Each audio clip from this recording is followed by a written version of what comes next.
My girlfriend's quirks seemed cute at first, but after 3 years of strange habits, old-fashioned outfits, and bizarre jokes about time travel, I'm starting to seriously wonder if she's from another century. This is probably a weird thing to put here, but it's not like I can talk to anyone in my life about it without sounding like an absolute loon. And just to preface this, I don't like 100% believe this. It's maybe just a suspicion that got into my head, and hopefully putting it down will make it go away. I, 26 male, met my girlfriend, 22 female, 3 years ago in my second year of college. She was out of state and didn't have many friends here. She was kind of odd for reasons I will explain later, but she was nice and we bonded over watching and crap-talking movies together. When we first got together, she told me that she was polyamorous, but not interested in lovemaking, and not looking for something long-term as she was going to move away after she graduated. I know it seems weird, polyamorous but not interested in lovemaking, but actually polyamory isn't all about lovemaking, I have learned. We came to an agreement that we would date, but we could both date and flirt with other people. I didn't think I would want this for a long-term partner, but I'm still young and experimenting, and since she doesn't really make love, sometimes she does things for me, but nothing more, and she always declines when I offer to return. It doesn't really bother me. Now into the weird stuff. 1. She doesn't go into detail about her family. She's from the rural Appalachian part of Georgia. That's it. That's all I know. She won't talk in detail about anything else in her past. 2. Always takes like 5 to 10 seconds to remember her birthday, and she can never remember if the month or day is meant to come first. 3. She's always changing her accent depending on who she talks to. She says her brain does this automatically. But her sentence structure is weird. She sometimes uses British slang and words, says lift, flat, wanker, waffling, blackguard, how do you mean instead of what do you mean, can nay instead of can't, I will do instead of I will do that. When she watches Shakespeare, she literally talks like Shakespeare for an hour after. She only has a southern accent in the morning before she has a conversation with me. We call every morning. She doesn't like texting, and when she's talking to a southerner, she does say words like holler and y'all like a southerner though. 4.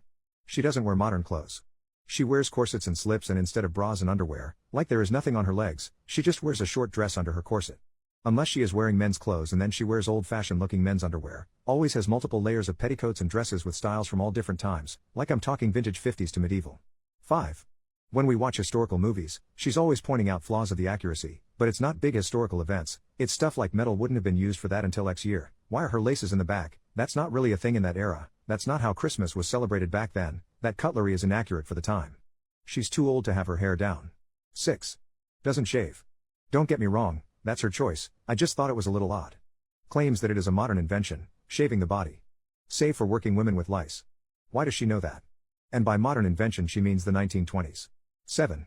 Obviously she is really into history, but when I ask her where she gets her information she can never give me sources. Just I don't remember, it must have been in a book somewhere or probably online or something. When I doubt all the little details she tells me, she says that it's okay that I don't believe her, but that she knows she's right. She's a scholar. She always stresses the importance of sources when I tell her things, but it's like she doesn't even care to prove the things she says. 8. She gets irritated at things on the internet, and talks about how much better the old web was. When I ask her what she means by that, she said before 2010. I was like, wouldn't you have been 8 in 2010? And she said something like, oh yeah, I guess I would have been pretty young. Whenever I bring up the fact that she never really experienced the old web as an adult or even teenager, she agrees with me and then changes the topic. 9. Even though she's always calling out inaccuracy in media, she makes no attempt to be accurate herself. Like she mixes up all the eras. I called one of her outfits medieval and she listed every item she wore and what century, decade, even down to the exact year sometimes, to prove to me that it was not really medieval. I'm making her sound annoying, but really she doesn't talk about her clothes unless you specifically ask. 10. When I called her born in the wrong time, she was very against it. She says she doesn't feel like she missed out on any of the eras, and that she likes living in the now. I asked why she's always wearing old styles. She said just because she wears old styles doesn't mean she wants to live back then. She said that's why she doesn't do reenactment, because she has no desire to relive the past. 11. I can't remember what it was in reference to, but she said jokingly, I've lived through the year 2012 too many times. She said it as a joke, but I didn't really understand. So I asked her and she said she was joking. I said I knew she was, I just didn't understand what the joke was. She just brushed it off and never explained. 12. Has a bunch of vintage USSR and American space pins. She says she's not a fan of the USSR or USA, but she was a bit of a space race fanatic back in the day. Again, she said this as a joke. 13. Struggles to use TV. Something about the remotes and buttons confuse her. She says it's because she grew up without a TV, but then she also claims that she was on the internet pre-2010. And it's not like just a little tech savvy, she knows HTML and a bunch about like radios, cassettes, CDs, and vinyls. It is just TVs and modern computers she struggles with. 12. I introduced her to Doctor Who and jokingly asked if she was a time traveler, and she said something like, I've never understood the appeal of time travel. I mean, wouldn't things get confusing, never remembering your age and always second guessing if you were following the societal standards of the time? Maybe I just don't have a big enough imagination, but that's a lot of thought put into time travel for someone who doesn't desire to time travel. 13.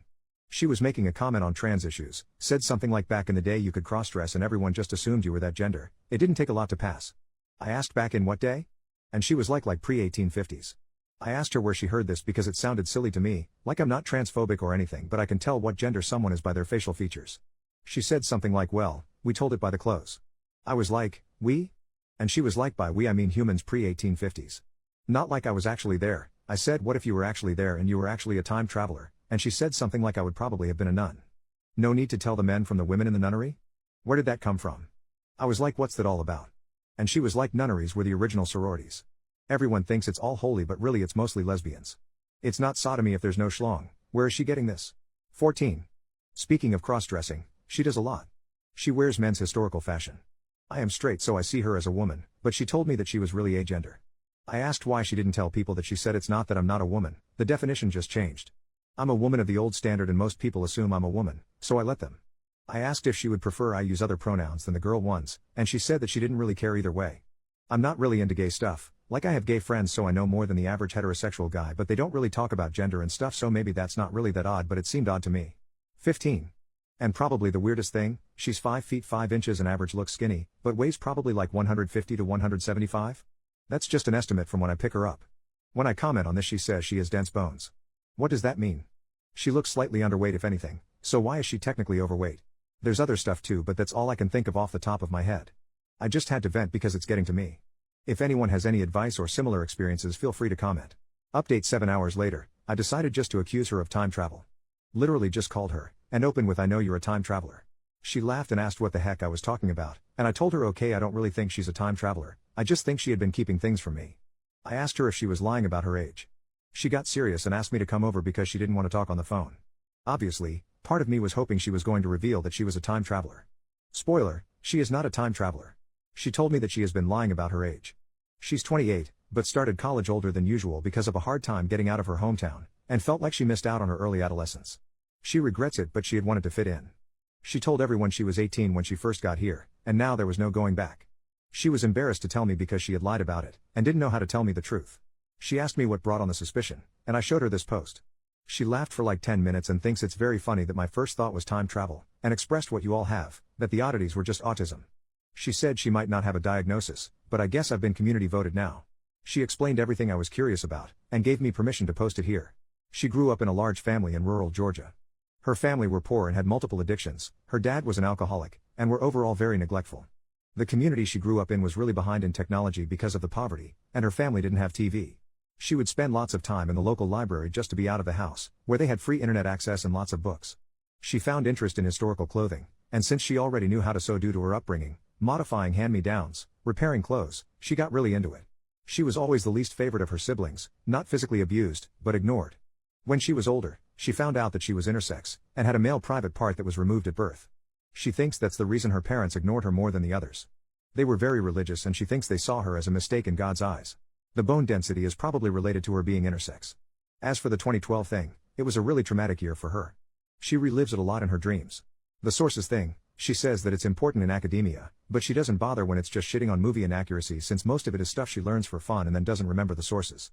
The accent thing, she was basically raised by online media, she was quiet growing up and avoided talking to people, so she ended up hearing and absorbing different bits of slang from all over. So, not a time traveler.